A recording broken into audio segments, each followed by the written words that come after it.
Once a woman was seen as Shakti, today she is too often seen as a victim. There was a time when society did not need laws to protect women because she was understood as Shakti, the force that protects life.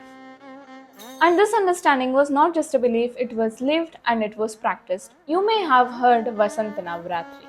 Vasant Navratri begins in the month of Chaitra, the first month of the Hindu calendar, usually between March and April.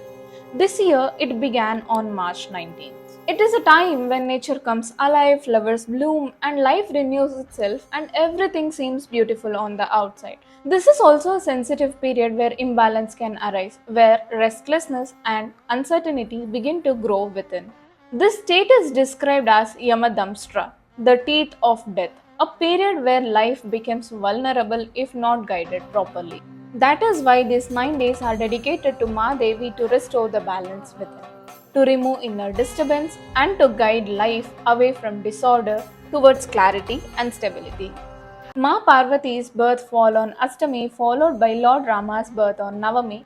A sequence that reflects inner balance comes through Shakti and then outer order through Dharma. या देवी सर्वभूतेषु शक्तिरूपेण संस्थिता नमस्तस्यै नमस्तस्यै नमस्तस्यै नमो नमः.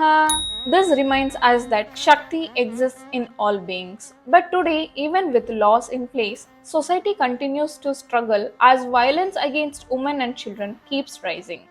The Constitution ensures equality under Article 14, protects life and dignity under Article 21, and allows special protection to women and children under Article 15, Clause 3.